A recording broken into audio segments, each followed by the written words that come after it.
and time won't matter anymore. Beulah land, I'm longing for you, and someday on thee I'll stand. There my home shall be eternal. Beulah land, sweet Beulah land. I'm looking now across that old river to where my faith shall end in sight. There's just a few more days to labor, and I will take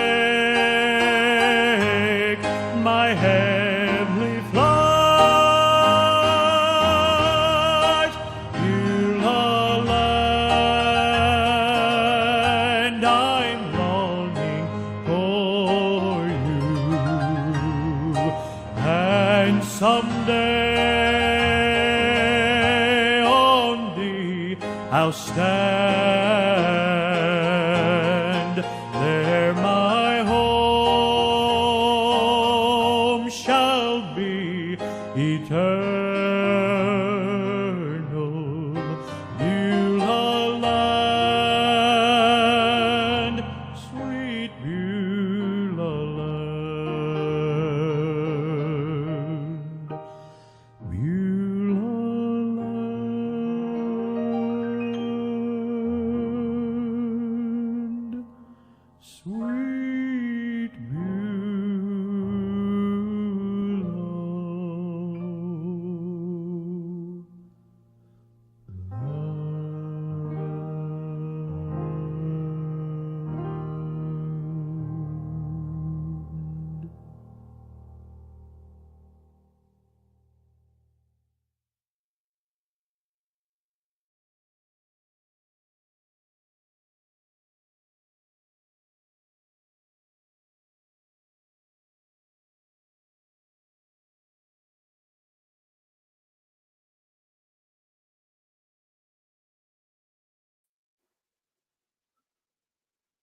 Good morning, and thank you for joining me.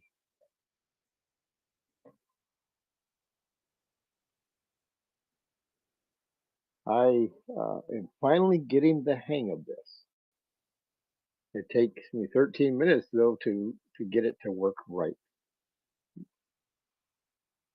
but here we are. What this is that on Saturdays, I try to do it at 8 o'clock.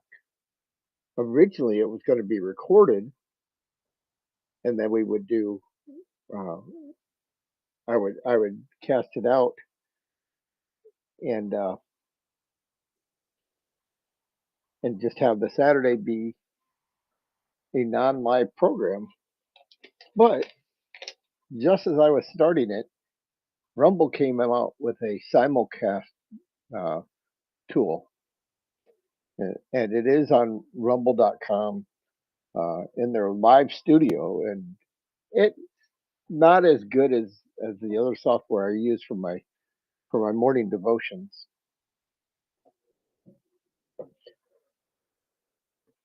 but it allows me to stream to YouTube and to Twitch. Now, why would I stream to those two channels? YouTube is Google's land where the jerks rule, not not viewers, but the thought police who make sure you're not anything untoward. But since it's not monetized there, eh, if they delete my channel, they delete my channel. The only thing that will be missing is you'll you'll miss out on my early attempts at doing a daily or a weekly violin learning, and you'll miss out on the surf music that I've been posting up there. I've posted surf music and posted a couple of other songs. These are songs that uh, Udio, which is an AI music server, has helped me put together. Now, the question is, these these is Udio music legitimate music? To me, it is. I am a musician. I play guitar fairly well. I've been playing since I was 18 years old, so I better after almost 41 years, I better be pretty good at it. I play the banjo, I play the mandolin, I play the violin, I can play the drums, I can get that 16 beat going da da da da da da da da da, da, and with a kick and a hi hat. I can do that, but I'm not an octopi, so I can't do all four of those at once. And so I use Udio. If it's not the music that I'm hearing in my head, it's not, I don't accept it. If it's the music I hear in my head, and then we go with it. That's all there is to it. So to me, and it is me building that song. It isn't just AI going, here, do you like it? It's me going, okay, I want it to sound like this. This is what I'm looking for. And I build it myself. And so I have no problem with it being my instrument. Would you tell the person that has great music in their mind but does not have use of their arms and legs that they cannot play and they can't create music? No, you wouldn't. You would go, you know what? That's a useful tool for them. And that's what this is. Now there are other tools out there. There are uh, music writer programs and stuff like that. But for me, those I've used some, but the turmoil that you have to do, the money you have to pay for that is way beyond my budget. And yeah, I know they put a lot of work into those programs, so I don't blame the guys who make them and then charge the money they charge for a MIDI because I can't remember the name of the tool, but there is a tool that I use that I can play a song on my guitar. It'll pick up the notes and put them into place. And then I can go through and time it out. Or I can, because I can read music, I can write the music on the music scale and it'll play it the way I think I hear it in my head. Or I can pluck it out of my guitar and I go, okay, that's an A, boom, that's a G, boom, that's a D flat, boom. That's also a C sharp, by the way. But those are tedious. I don't I don't like having to do an interface like that. Now I know the great composers sat down. I know Johann Sebastian Bach didn't have an AI. He sat down and wrote the notes out and then taught this guy over here how to play it, and this guy how to play it, and this guy how to play it, and then put the entire symphony together. Well, I'm not that. I don't. I would never. I would never claim to be that. So AI is my tool. Anybody who criticizes me for that is the same as the people who criticize Bob Dylan for going electric. They have their point, and I'll listen to it, but I'm still going my own way. And that is to use AI to make the sounds I want. And I'll still enjoy your music. No hard feelings. And even if you call me lazy or whatever, yeah, well, don't listen to my music then.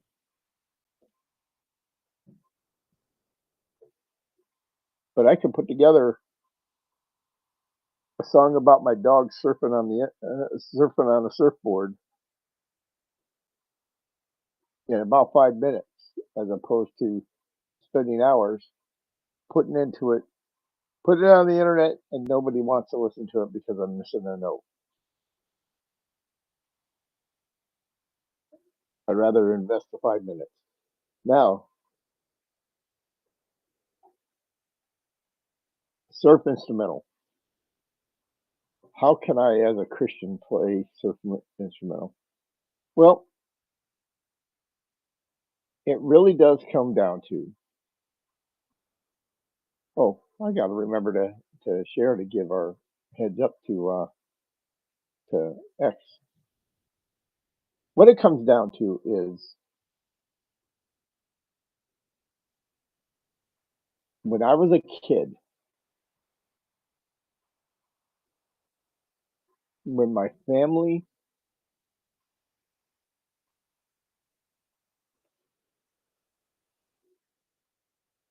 when my family was together, my mom and dad were not divorced. My brothers hadn't gotten into the trouble that they got into, and our lives weren't destroyed by sin. One of the things that I remember vividly is my older brothers were at home, and one of them says, "Hey, you got to hear this album I just got," and it was a used album that they got at the Goodwill that was Dick Dale, and they put it on, and out came these sounds of a thrashing guitar, a trumpet, and drums, and yeah, it was the basis of rock and roll, and I don't care for rock and roll anymore, but my brothers and my sister, my mom and dad were all sitting around listening to. My mom and dad grew up on the Grand Ole Opry, so this was totally new to them. But it was music that they all listened to, had a smile on their face, and were having a good time in their lives.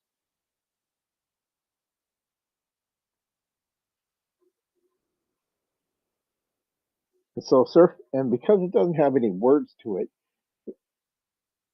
surf music takes me to a point where, in my childhood, it was a great memory, and also surf music draws that picture of the beach, and I love surfing.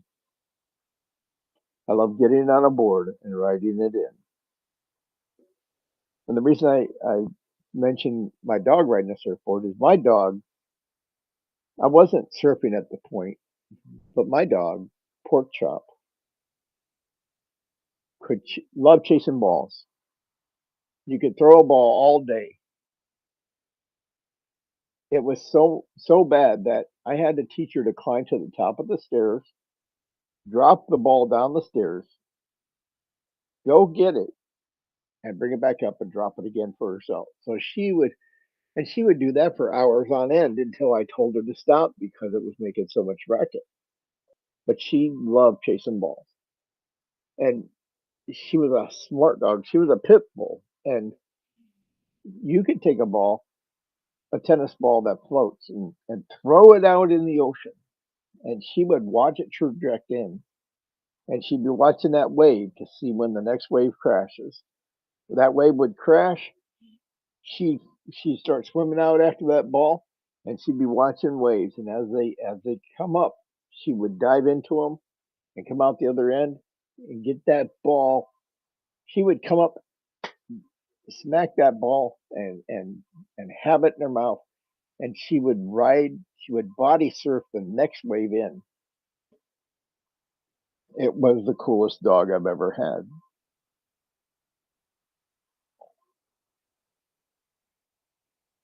Now, that's why I love surfing and the surf. I don't care for surfing music that's got words because um, most lead singers do not know how to wield the instrument of vocal very well, and it's not much of a benefit to surf music. It actually takes away from it, and I can't think of any surf songs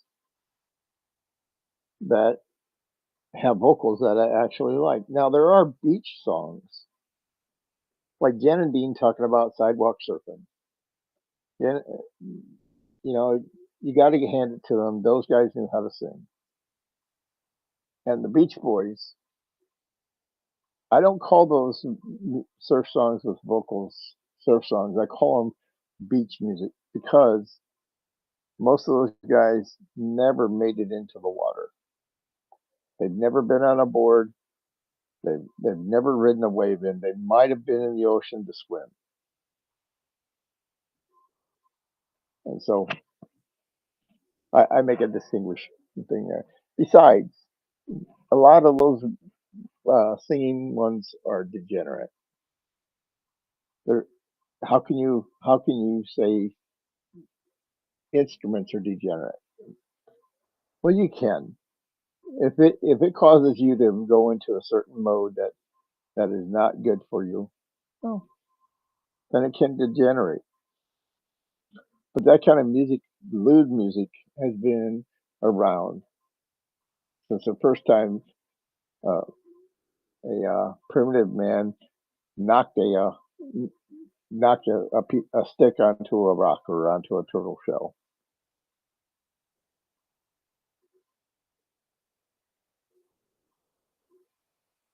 Now, classical music, a lot of people would say, well, classical music is different in that it it's mellow. But have you ever heard of the two cellos?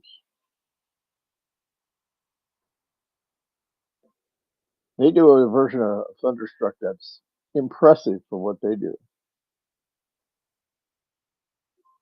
Many of Mozart's music was more lewd. He was the rock star of his time. So you can't really categorize music that way. Now, the emotions that are evoked, I understand it. I understand why some people have an aversion to it. And if you have an aversion to surf music, I understand.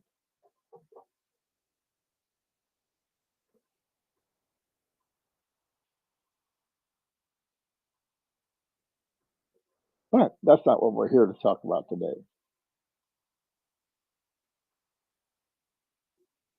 Today, we're talking about the Book of Questions. This is a book that was a legitimate written book, and the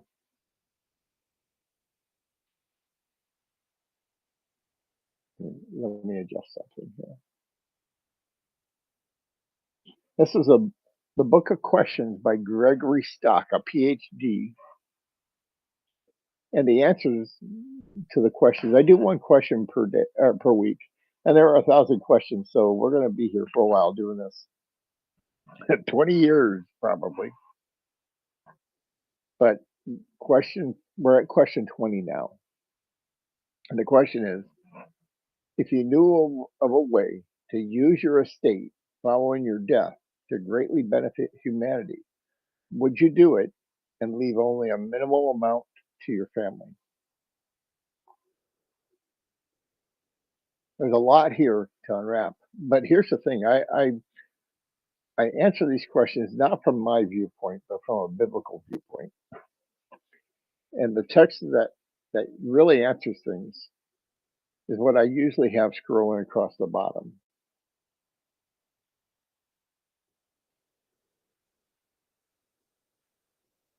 The fact of the matter is, our inheritance as Christians is waiting for us in heaven. If I had children, I have a stepson and a stepdaughter that disowned me long ago, 20 years ago. So um, they would never get any worldly possessions I have. Not because I'm bitter, but because they didn't want anything to do with me, and so they don't get to do anything with me.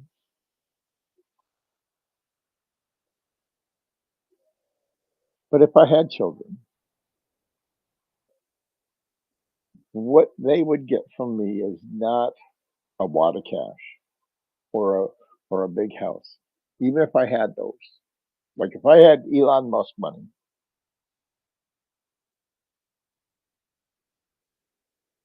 first and foremost, any money I do have or any valuables I do have, 10% will go to church.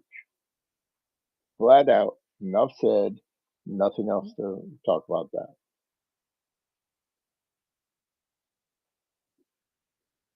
Then the government's going to take 50% of what's left anyway. So what's left after that? Here's how I would do inheritance. I would raise my children to love the Lord and let Him lead them to do whatever God has called them to do. When I see them living a godly life, I would contribute to it while I'm living, not for the benefit of hey, thanks, Dad, but because while I'm alive, I get to see how they use it, and if they used it in a godly manner, absolutely, I would be ready to hand them more. And that's how God is with churches. You see a church that is on fire for God and is doing things God's way. He's not waiting and going, okay, you're going to get a great reward in heaven. You're going to get a great reward. No, he says, you know what? These people they're being good stewards and they're using what I give them in a way that's pleasing to me. I'm going to give them a little bit more to use. God has infinite riches, but he doesn't have infinite patience for those uh, that are poor stewards of what he's given them. So I would give my children the opportunity to become whom they are called to be by God.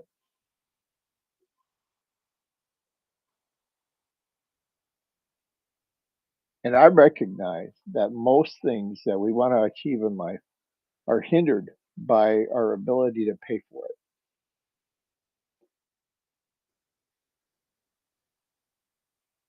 So I would provide for them in ways that help them achieve that. If my son were called to be a computer programmer, I would I would get him the computer he needs to do the work. My son was called to be a carpenter. I would get him the tools he needed to be a carpenter. If my son was called to be a preacher, I would get him a great study Bible. I would guide him as much as I could spiritually, which I would do with all my children. If my daughter were called to be single but to serve God, I would make sure she got the college education she needed because she could be the greatest teacher in the world if she just was able to get that education. Now, if she decided to go to a secular school that I didn't approve of, no, I'm not going to help you with that because I don't think that's the right thing for you. If you really want that, you're going to have to achieve that yourself. And then when I die, the inheritance that what my sons and daughters would get is that I trained them up in the way they should go. So when they're old, they'll not depart from it. And the fit ministry would get the rest of it.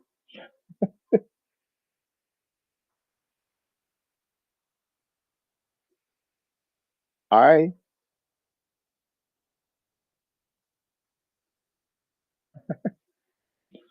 Good morning to um, Adaver 777. I think that's your name. I hope so. But good morning. I want to encourage you all. Let me pull up the e-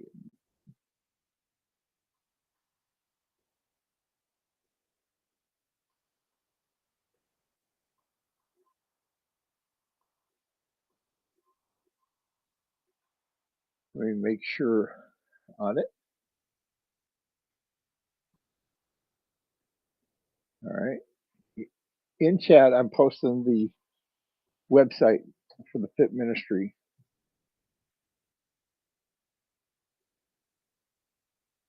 The Fit Ministry is a program that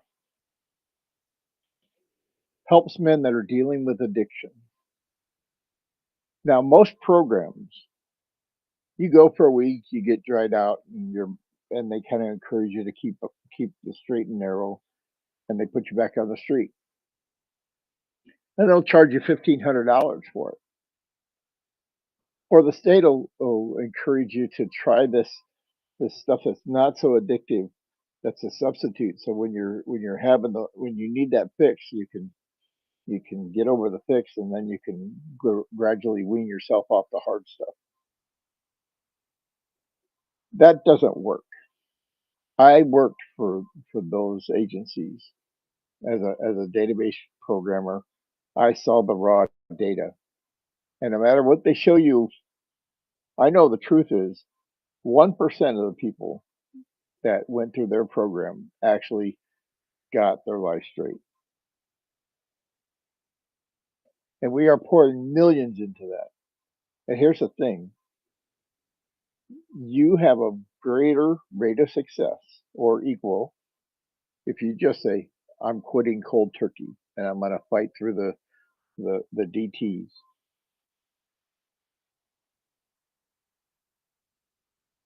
The Fit Ministry has a 50% success rate, and the only successes we count are men who go through the program, learn the tools that they need, and get their addiction conquered through the help of Jesus Christ. And that really is the key to getting a true victory over addiction. That is, have a personal relationship with Jesus Christ.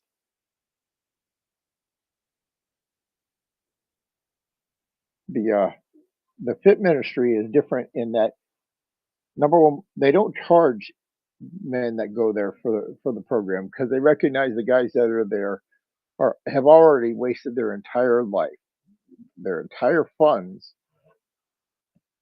on drugs, alcohol, or whatever they're addicted to, and they're without money,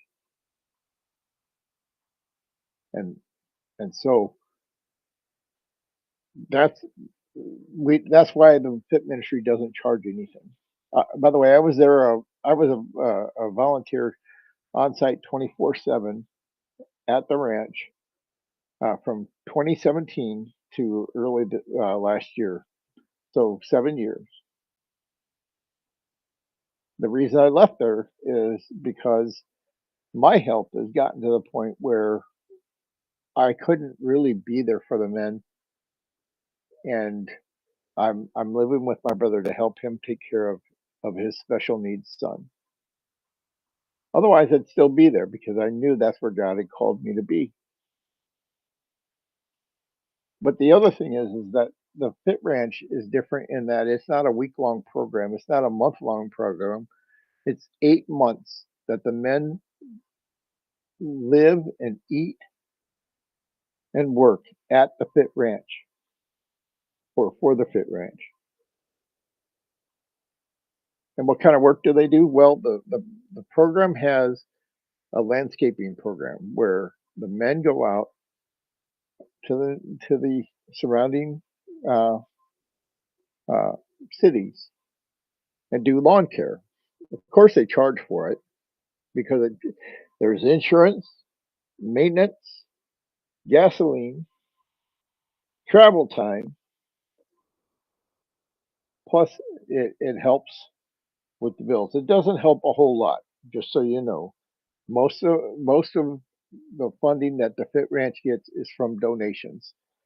There are churches who sponsor the Fit Ranch, and there are individuals who sponsor the Fit Ranch. I would encourage you to be one of those sponsors.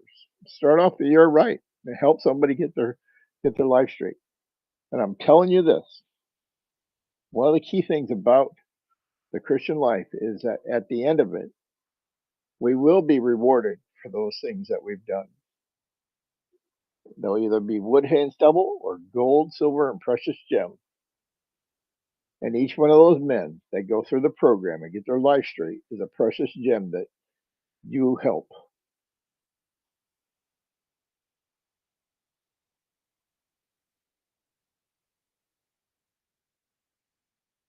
And that reminds me, this is not biblical, by the way, just so you know. But there was a story that Chuck Swindoll told. Pardon me. How that he had a dream about going to heaven when he was living a not so well life, but he knew the Lord, but he didn't do anything for the Lord at that time. He went to heaven, and in heaven, St. Peter was guiding him through the place, and he looked over there, and there was a beautiful mansion, and they were busily working on it.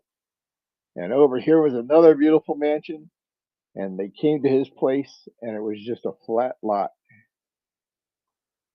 And he goes to St. Peter and says, "Hey, how come these guys are getting there's angels working on building these mansions, and I've got just a flat lot?" And he says, "Well, that gold, silver, and precious gem, that's the building materials that they're building that mansion, and you just haven't sent up any building material yet." Now, whether he told that as just to make a point, or if it was a legitimate dream, he said that he got his life straight after that. If you want, I'm telling you, those people that help the Fit Ranch, God has got a special blessing for them. Now, I don't want to call you to do that. I want you to do it if God's calling you to help the Fit Ranch. But I would encourage you, if you feel the Holy Spirit tugging at your heart about it, check it out. And if you feel called, donate to them. I don't, by the way, I don't get anything from that. I just love the Fit Ranch that much and wish I could be there for them, but I cannot.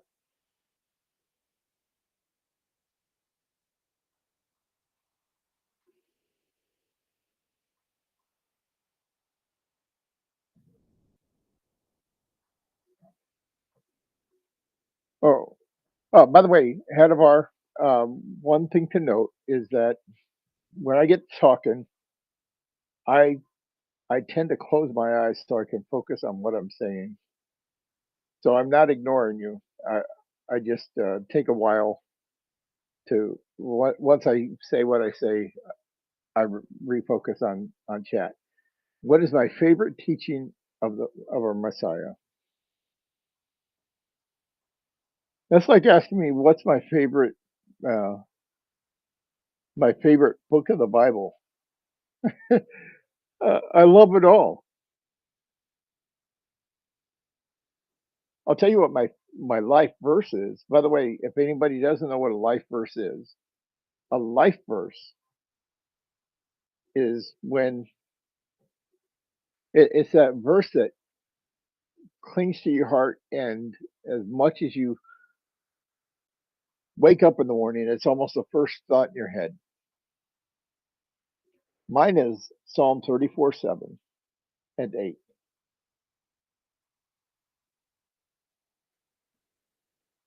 Psalm 34:7 and 8 is Psalm 34, by the way, is a psalm that David uh,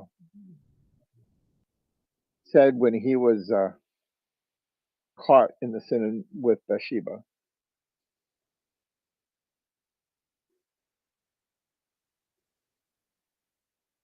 Oh wait, when he changed his behavior before Abimelech, who drove him away, and he departed. That's what the heading says. But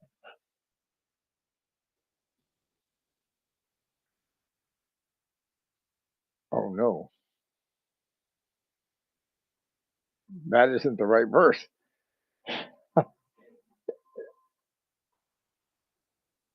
My brain is not working today.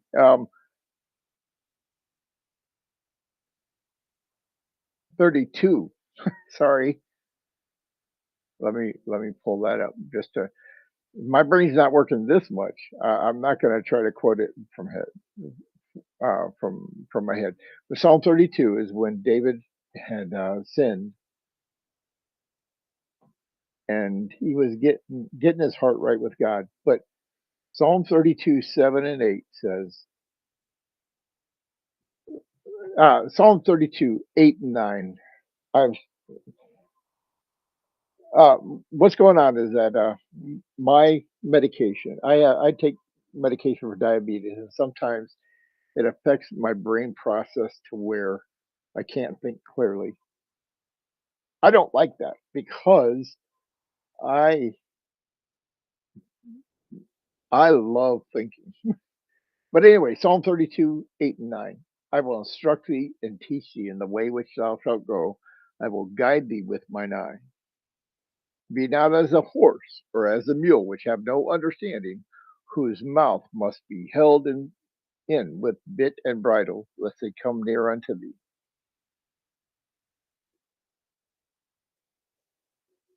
That is my life verse because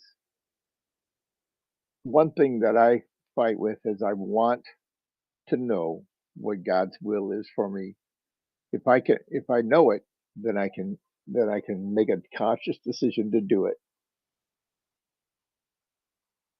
So he promises to instruct me and teach me in the way I should go.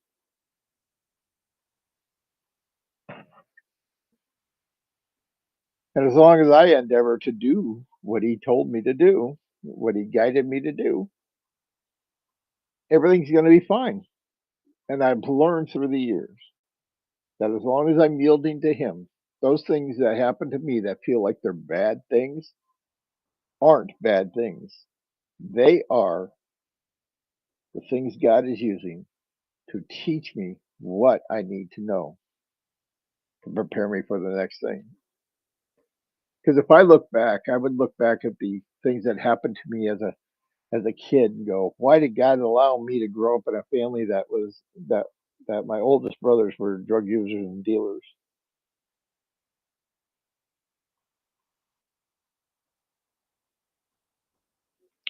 And the fact is, growing up, I learned to be bitter in that. But as a Christian, when I got put into the fit ministry, I was bitter towards these guys.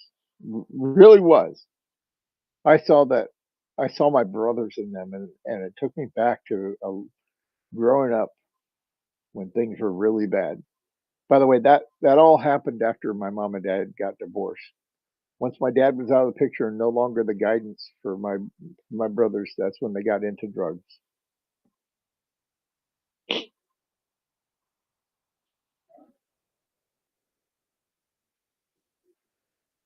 So I had a bitterness, and I came across First John, and it talked about if you hate your brother, if you have hate in your heart, you better check to see whether you're a Christian or not. Now, my Christianity doesn't rely on how I am or who I am. It relies on who Jesus Christ is and what he did for me on the cross. And when I get to heaven, and St. Peter says, "Why should I let you in the gate?" I can boldly say, "You shouldn't, except that Jesus Christ died for me. I've got no claim to heaven except what he promised." And if you have a problem with that, St. Peter, you go talk to him about it. And now get out of my way because I'm getting my inheritance.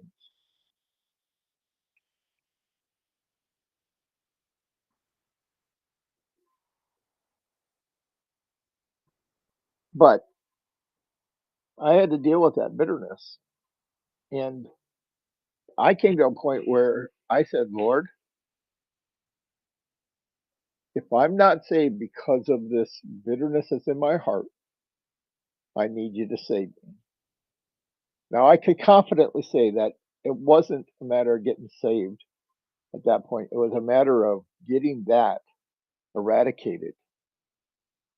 And once God took away that bitterness and that hate, it turned to love for those guys. Even the ones who started in the program caused hectic problems. And yeah, I'm talking about you, Brian. There was a guy that went to the program. His name was Brian. I wish he had done better, but he didn't. And that's okay. He caused a lot of problems for the Fit Ranch, but I still love him. Now, he will see that as a weakness, but just, Brian, if you ever listen to this podcast, know that it's not a weakness. It's a matter of it's what God calls me to do. And there are times when I had to pray, "Lord, I can't love this man. Love him through me." And that's the best I could do. But you know what? As I did that, the real love of God came through, and it's made it easier to love the guys that get into the program. And I love the guys who don't get into the program, but my heart breaks for them because I see that they're going down a spiral that they aren't going to come out of very easily.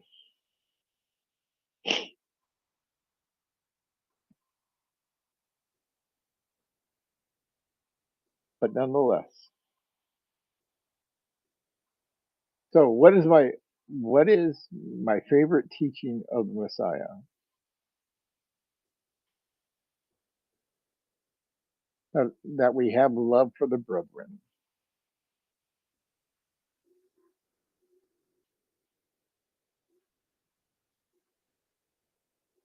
I don't know if there's any other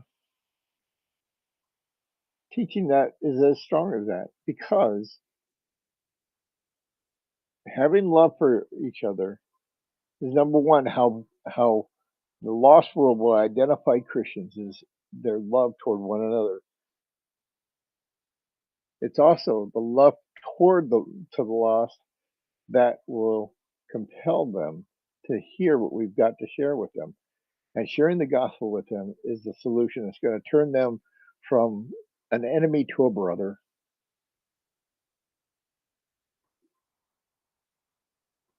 And if I love a person, I'm going to share with them the gospel. I'm going to tell them how to get saved so that they can avoid the eternal punishment of hell.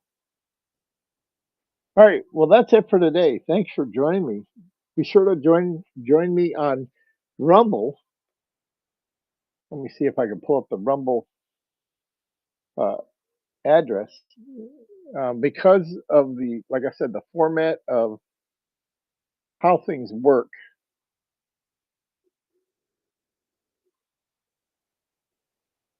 How things work uh, with the podcast software I use. The morning devotion I have to use um, OBS Studio, and I haven't figured out how to do multicast on that yet. And so that's all done on Rumble. That's Monday through Friday at 5:30 Pacific time, which is 8:30 Eastern time. We're going through the Bible one chapter a day, and some of the chapters are super long. Some of the chapters are super short. Pardon me. But we're focusing on one chapter a day. Sometimes we do two or three chapters. If it's so and so begat so and so, I can't imagine anybody tuning in just to hear that. But believe it or not, there are some really good gold nuggets sitting in those lineage posts. So tune in every day. Again, on Saturday we do this simulcast because of the format. So that's it. Thanks for joining me. Be sure to hit the thumbs up button if it's got a like. Um, don't worry about subscriptions because I don't think I've ever seen a penny from. I haven't seen a penny from Twitch at all. I'm just not a big enough streamer, I guess. And um,